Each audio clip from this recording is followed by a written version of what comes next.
Good morning, everybody. Good to be here once again. I was here about, I think, 3 years ago. I'm here today to, of course, announce the amounts. I've got a sheet of paper here that's got all the dollar value in it. But before I do that, I'd like to once again highlight, as I mentioned previously, that the Housing Authority actually plays a very pivotal role in respect of providing housing to a number of ordinary Fijians. We have one of the lowest rate of home ownership. We have one of the lowest rate of home insurance in Fiji. Only 10% of the properties were actually insured when Cyclone Winston came to Fiji. We have expended $125 million in the Help for Homes initiative. Some people are still getting their homes put together. We have a culture in Fiji where generally we think that only older people can buy their first home. We don't have this culture when somebody's 22, 23 years old that we actually encourage them to buy the first home. In fact, people don't even think about it. We must change that way of thinking. In order to change that way of thinking, we must make available to them a housing stock. There's not enough housing stock, and that's the problem. So there's a number of fronts that we need to be able to address simultaneously. One is to change our attitude towards home ownership. One is our ability to understand that if we have a home ownership, you actually increase your own wealth. We still have too many people going to money lenders. The reason why people go to money lenders is because they don't have assets. So when they don't have assets, they can't go to mainstream financial institutions. So when to buy, borrow $2,000, $3,000, somebody's died in the family, or somebody's getting married, whatever the case may be, or somebody's sick. We don't have an asset to go to the bank and say, please can you lend me $2,000? But you go to the money lenders. Interest rates are phenomenally high. So we actually get caught in a culture of debt without having any asset. And the solution to that is obviously to be able to ensure that we have give people access to assets. One of the best ways, of course, is to buy a house. It needs to be affordable.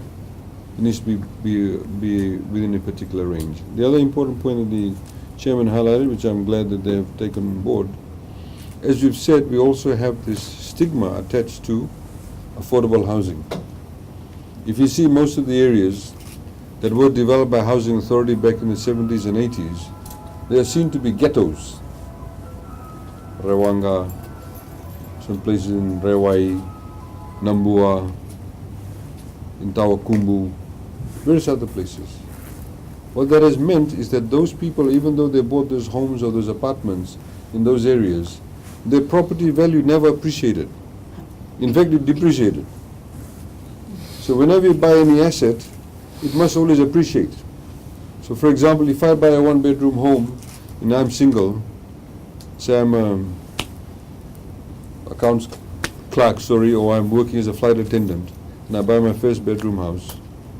When I sell it, because I'm now married and may have 2 children, I want to move into a 2-bedroom house, or 3-bedroom house, or 2-bedroom flat, or 3-bedroom flat, I must be able to sell my 1-bedroom apartment at a higher price than what I bought it for. That way I'm creating wealth, and then I can buy a bigger house.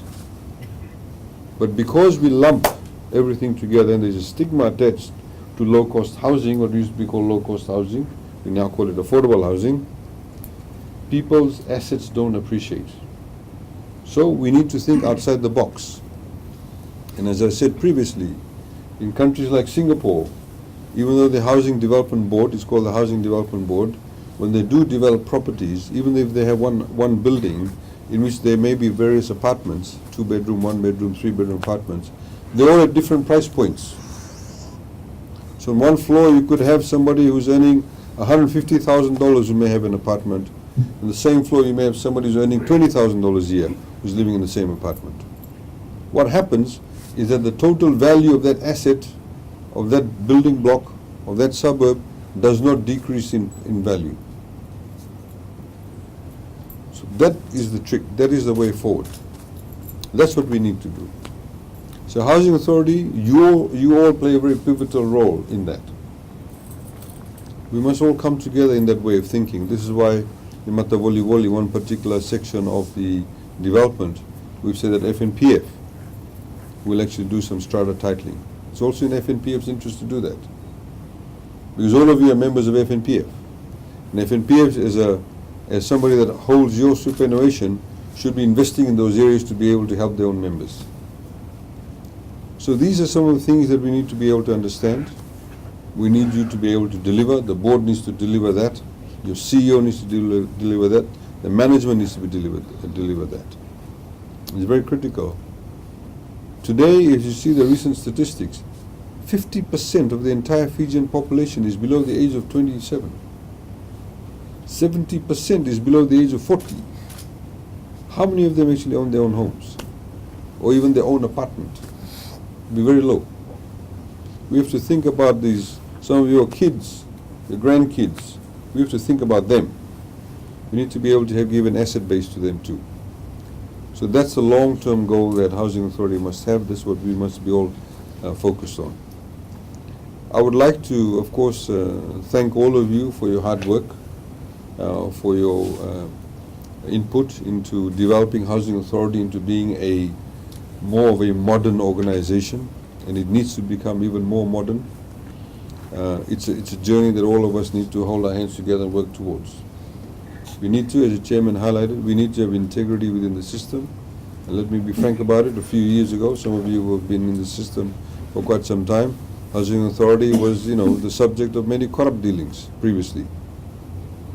We need to obviously break off those shackles. And as we've said previously, even in the civil service, the better you perform, the better you get rewarded.